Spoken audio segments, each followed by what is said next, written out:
नमस्कार, मैं हूं आपकी होस्ट तृप्ति और लेकर हाजिर हमारे खास कार्यक्रम आयुर्वेद हेल्थ शो, जिसमें हम बात करते हैं कि कैसे आयुर्वेद के जरिए आप अपने आप को हेल्दी और फिट रख सकते हैं। साथ ही साथ आपको बताते हैं कुछ आसान से योगासन। आज हमारे एपिसोड में हम बात करने वाले हैं इम्यूनिटी के बारे में। दर्शकों, इम्यूनिटी हमारी सेहत के लिए, हमारे स्वास्थ्य के लिए बहुत ही ज़्यादा ज़रूरी है, लेकिन कभी कभार इसकी डेफिशिएंसी की वजह से हमें बहुत सारी समस्याओं का सामना करना पड़ता है। और आज इसी पर बात करने के लिए हमारे साथ हमारे हेल्थ एक्सपर्ट मौजूद हैं। हमारे साथ हैं डॉक्टर पीसी चौधरी और डॉक्टर सुधा सिंह। तो चलिए उनका स्वागत करते हैं। डॉक्टर पीसी चौधरी, आपका बहुत बहुत स्वागत है हमारे शो पर। धन्यवाद। डॉक्टर सुधा जी, आपका भी बहुत बहुत स्वागत है हमारे शो पर। धन्यवाद। तो जैसा कि आज हम बात करने वाले हैं इम्यूनिटी के बारे में, सबसे पहले तो हमारे दर्शकों को बताइए कि इम्यूनिटी क्या है और क्यों हमारे सेहत के लिए ज़रूरी है। इम्यूनिटी यानी व्याधि क्षमत्व, जैसा कि इसके डिफिनीशन से, जिसके इसके शब्द से ही है व्याधि क्षमत्व। ऐसी किसी विशेष व्याधि या बहुत प्रकार की माइक्रो ऑर्गेनिज्म है या जीवाणु हैं जिनके अगेंस्ट में हमारी जो बॉडी है एक क्षमता रखती है कि वो हमको इन्फेक्शन ना कर सकें या वो बीमारियां हमको ना हो पाएँ, उसके अगेंस्ट में हमारी एक क्षमता है, बॉडी के अंदर है। इसी को कहते हैं व्याधि क्षमत्व। और ये दो प्रकार की होती है, एक सहज और कालज के रूप में बताया गया है। सहज मीन्स कि ये हेरिडिटरी है, मतलब उसको वंशानुगत है कि उसकी इम्यूनिटी वो कैसी होगी। हर व्यक्ति की अपनी अपनी इम्यूनिटी अलग होती है जो सहज के रूप में होती है। कुछ लोगों की इम्यूनिटी ज़्यादा होती है, पैदाइशी है, वो मतलब उनके ख़ानदानी है या उनके वंशज है, उनकी जेनेटिक कोड में एक तरह से है, वो इम्यून ज़्यादा होते हैं, कुछ की कम होती है, तो ये सहज है। और दूसरा कालज है, यानी समय के अनुसार, काल के अनुसार आपके यहाँ जैसे कुछ खाने पीने से, अच्छी डाइट लेने से और अनेक प्रकार से ये जो है हम अपनी इम्यूनिटी को बढ़ा लेते हैं। दूसरे है आर्टिफिशियल, जैसे वैक्सीनेशन आता है। वैक्सीनेशन के थ्रू हम अपनी इम्यूनिटी बढ़ाते हैं किसी पर्टिकुलर डिजीज़ के लिए या किसी विशेष जीवाणु या बैक्टीरिया या मतलब किसी के लिए हम इम्यून सिस्टम वैक्सीनेशन के थ्रू बढ़ा लेते हैं। इस प्रकार आर्टिफिशियली हम इसको अपनी व्याधि क्षमता बढ़ा लेते हैं जी। इसकी कमी से बहुत सारी बीमारियां, यानी बहुत सारी क्या, सारी बीमारियां हो रही हैं। और इसकी डिसफंक्शनिंग यानी इसकी जो इम्यून सिस्टम जो है अपना हमारा है, अगर वो डिस्टर्ब हो जाए अपने को, तो ऑटो इम्यून डिजीज बहुत सी होने लगती हैं जो हमारे लिए बहुत ही घातक है। जी। डॉक्टर सुधा जी, जैसा कि अभी डॉक्टर चौधरी ने बताया कि डिफिशियंसी की वजह से बहुत सारी समस्याएं हो जाती हैं, क्या क्या समस्याएं हैं जो आमतौर पर देखने को मिलती है इम्यूनिटी डिफिशियंसी की वजह से?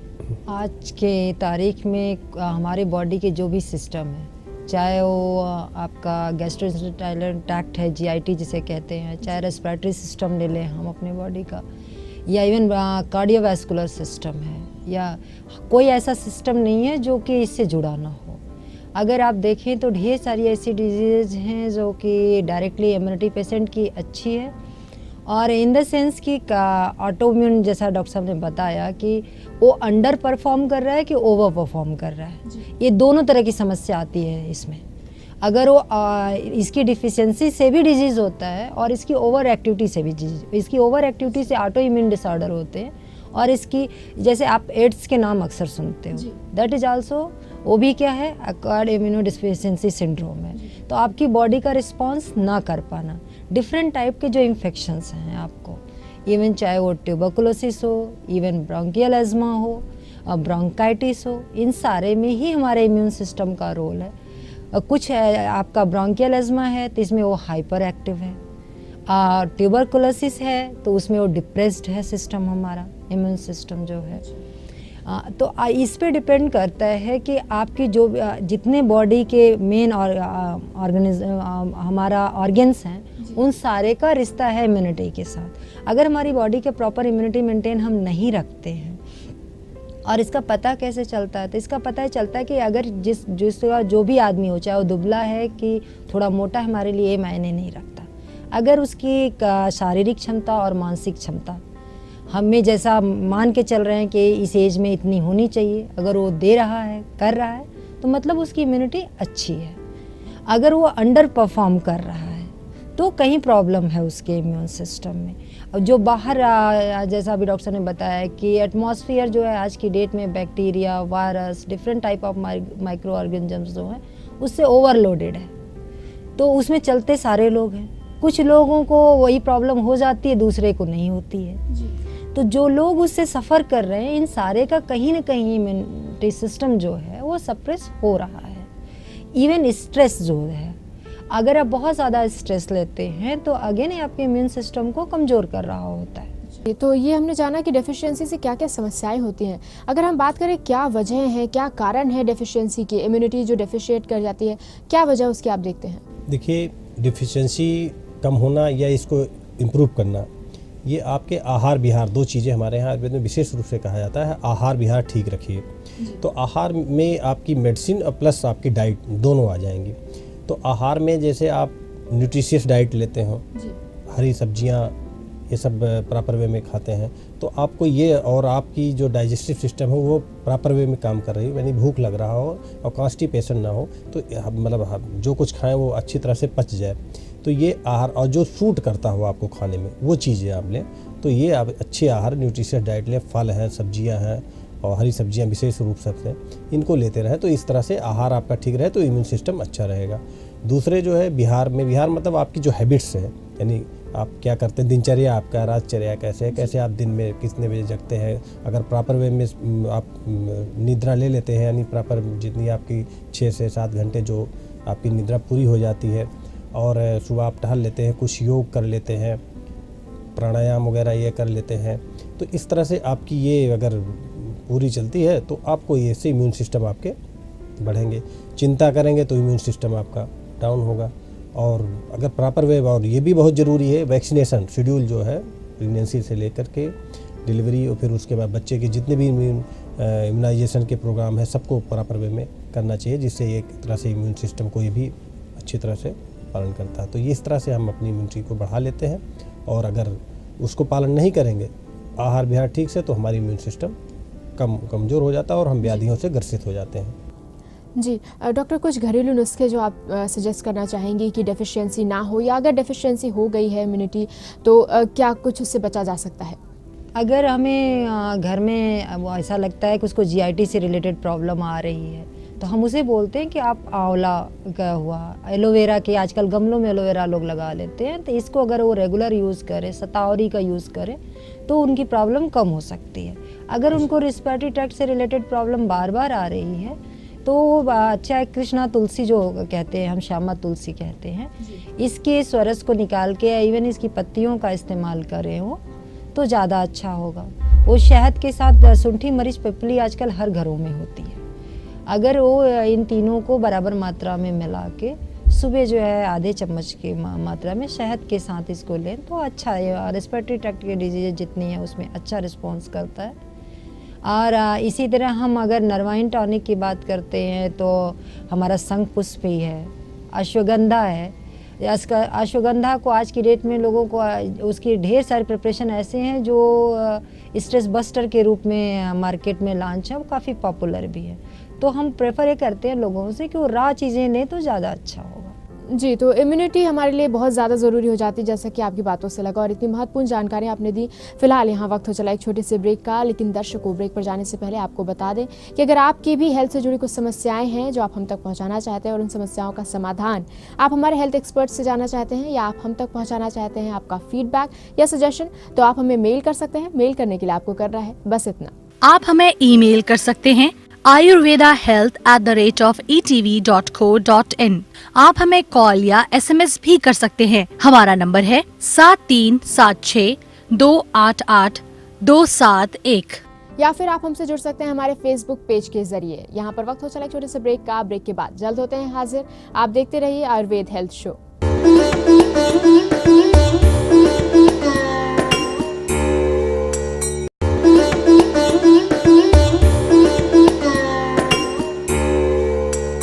ब्रेक के बाद एक बार फिर से आप सभी का स्वागत है, और आप देख रहे हैं आयुर्वेद हेल्थ शो। और अब वक्त हो चला है आपकी समस्याओं का समाधान जानने का।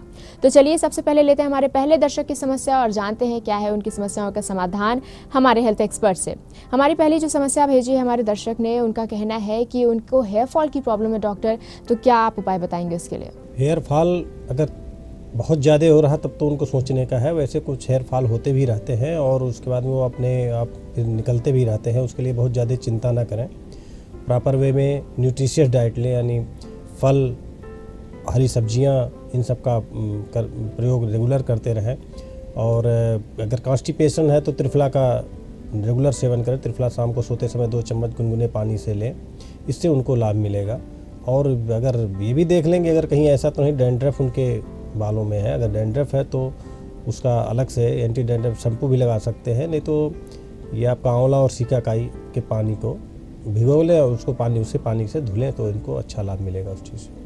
तो ये बहुत ही आसान से उपाय हैं जो डॉक्टर ने यहाँ पर बताए हैं, आपको इन्हें अपनाना है और आपकी समस्या का समाधान आपको इन्हीं उपायों में मिल जाएगा। चलिए लेते हैं हमारे अगले दर्शक की समस्या। इनकी समस्या है डॉक्टर कि इनको चेस्ट पर ब्लैक स्पॉट्स हैं, कैसे वो इनको दूर कर सकते हैं? ये जो उनका काला धब्बा है, अगर वो उनसे बर्थ के टाइम से उनका है तो ये वो एक बार जांच करा के देख लें कि वो क्या उसमें कोई और कारण तो नहीं है उसके।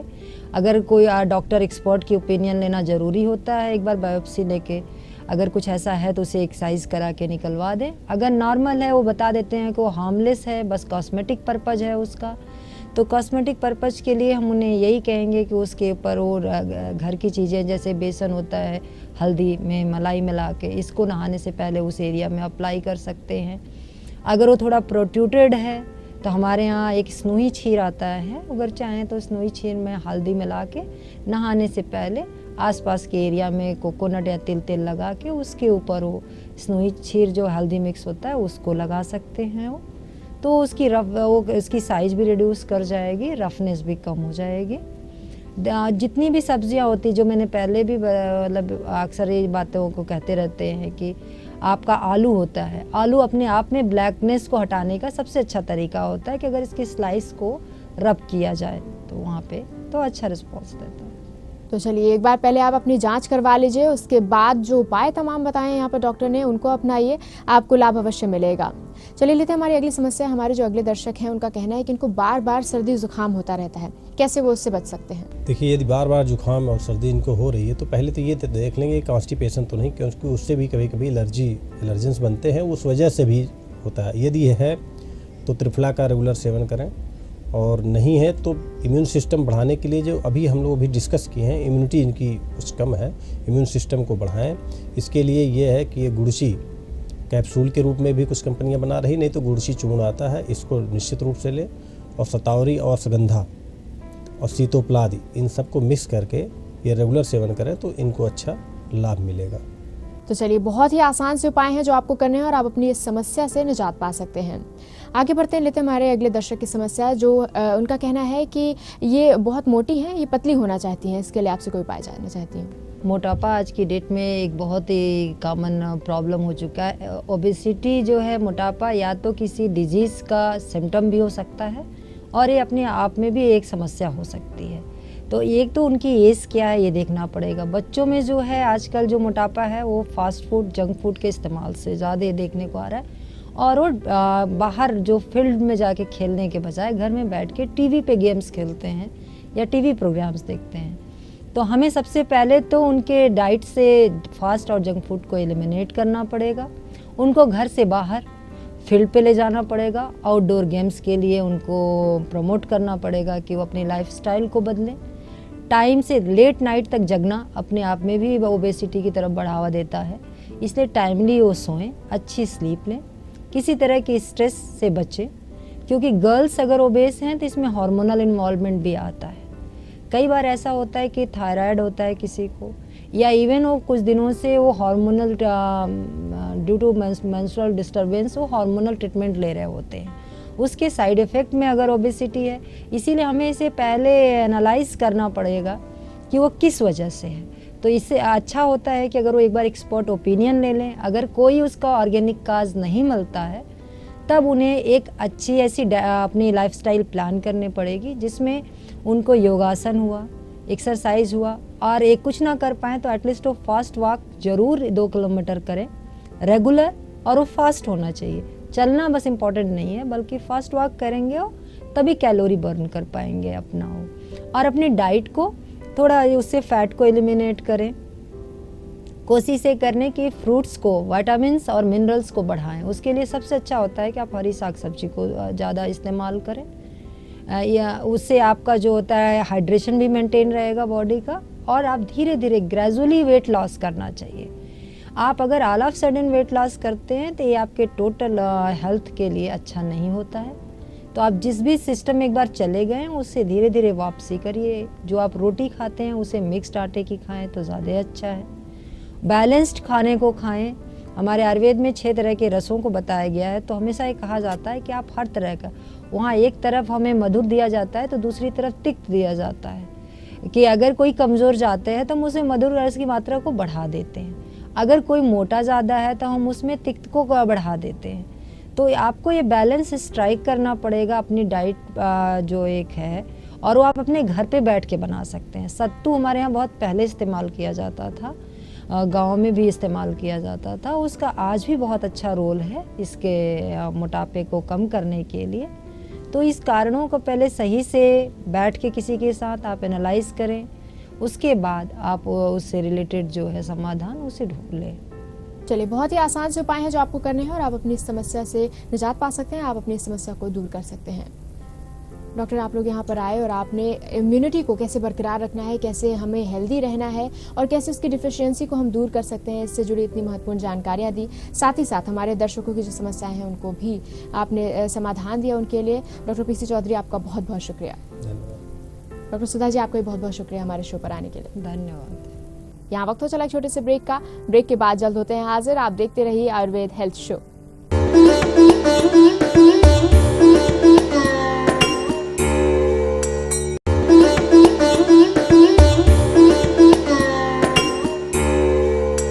वेलकम बैक फ्रेंड्स, आप देख रहे हैं आयुर्वेद हेल्थ शो और अब वक्त हो चला है आपको ये बताने का कि कैसे आसान से योग को अपना के आप रह सकते हैं हेल्दी और फिट और अपनी सेहत को रख सकते हैं बरकरार।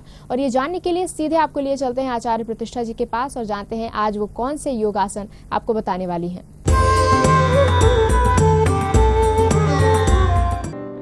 नमस्ते, मैं हूं आचार्य प्रतिष्ठा और हम बात कर रहे हैं 40 की उम्र को पार कर चुकी महिलाओं की। 40 की उम्र को पार कर चुकी महिलाओं की समस्याओं की और उन समस्याओं के समाधान की। हमने बहुत सारी समस्याओं की बात करी, उनका समाधान योग के माध्यम से आपको दिया और आज जिस समस्या को लेकर के हम उसके समाधान की बात कर रहे हैं वो है स्वोलन फीट, यानी कि पैरों में सूजन आ जाना। कहने को तो ये 40 प्लस की महिलाओं की समस्या है, लेकिन इवन जो हमारी वर्किंग लेडीज हैं जिन्हें बहुत देर तक खड़े रहना पड़ता है, इवन हमारे जो एंकर्स होती हैं बहुत देर तक खड़ी रहती हैं, शाम को वो महसूस करती हैं कि पैरों में सूजन आ जाती है और पैरों में दर्द का अनुभव वो करती हैं। 2 कारणों से ये समस्या होती है। एक, जब हमारे शरीर का वजन बहुत ज्यादा हो, क्योंकि शरीर का वजन बहुत है और पैर उस वजन को सहने में सक्षम नहीं है, तब हमारे पैरों में दर्द और पैरों में सूजन महसूस होती है। दूसरे, ग्रेविटेशनल फोर्स की वजह से हमारे रक्त का संचार नीचे की तरफ रहता है, ऊपर नहीं आ पाता, ऊर्ध्वमुखी नहीं हो पाता, उस कारण से भी ये समस्या हो जाती है। जो भी कारण है, समाधान निश्चित रूप से योग के माध्यम से है, योग में है।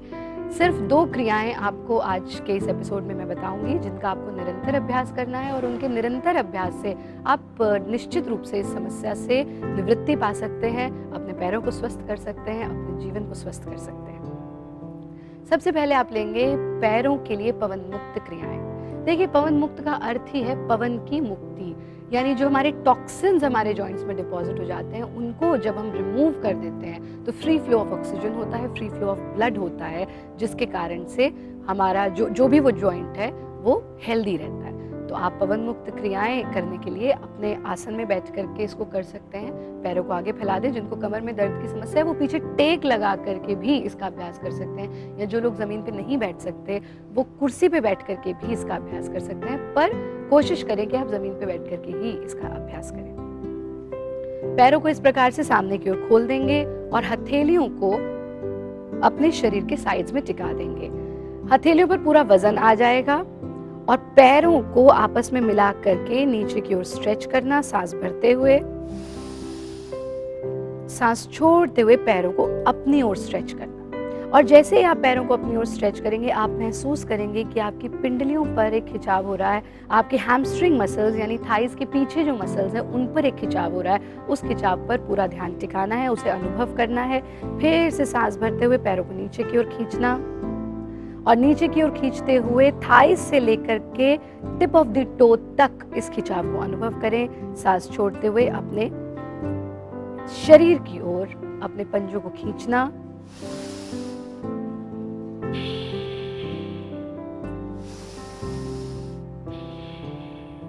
कम से कम 10 बार आप इसका अभ्यास करेंगे, पैरों को खोल देंगे, शरीर को ढीला छोड़ देंगे, पैरों को ढीला छोड़ देंगे, यानी कि पूरा स्ट्रेच देने के बाद जब उसे आप रिलीज करेंगे तो ब्लड का फ्लो और ज़्यादा अच्छी तरह से आपके शरीर में होगा, जिसके कारण से ये समस्या दूर हो जाएगी। दूसरी क्रिया में आप सिर्फ पंजों को मूवमेंट देंगे। जिस प्रकार से आप हाथ की मुट्ठी बनाते हैं, इसी प्रकार से आप पंजों की मुट्ठी बना लेंगे। और जब आप इसे पहली बार करेंगे, आप महसूस करेंगे कि आपके पैरों में टक टक की आवाज़ भी हो रही है। इससे पता चलेगा कि कितने स्टिफ आपके पैर हैं और आपने अपने पैरों को कभी कोई एक्सरसाइज दी ही नहीं, सिर्फ उन पर वजन डाल करके हम उनसे काम लेते चले जा रहे हैं। फिर सांस छोड़ते हुए खींच देना, सांस भरते हुए फिर मुट्ठी बना लेना, सांस भरते हुए उंगलियों को ढीला छोड़ देना।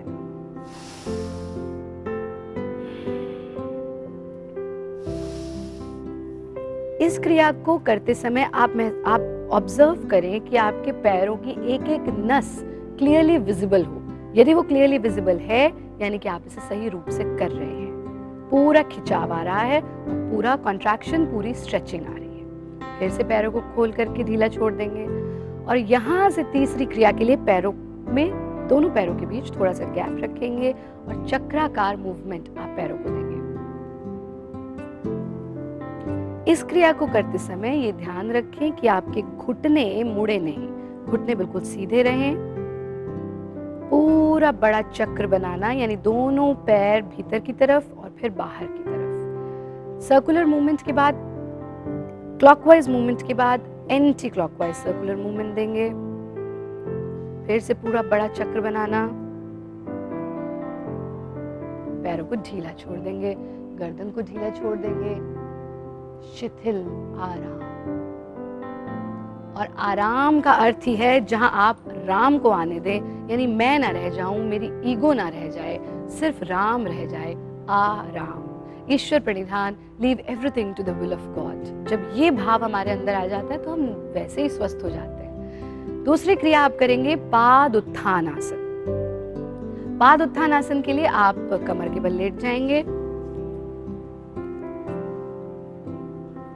और कमर के बल लेट करके हथेलियों को जमीन पर टिका देंगे। सांस भरते हुए पैरों को 45 डिग्री से 90 डिग्री के बीच में उठाना है, यानी जो 45 डिग्री पर उठा सकते हैं वो 45 डिग्री पर उठा करके रखें, जो 90 डिग्री उठा सकते हैं वो 90 डिग्री उठाएं, और जो ऐसा भी नहीं कर सकते वो दीवार का सहारा लेकर के पैरों को इस तरह से दीवार पे भी टिका सकते हैं। इस स्थिति में यथा सामर्थ्य रुकेंगे, सांस छोड़ते हुए पैरों को वापस ले आएंगे। सांस भरते हुए पैरों को उठाना,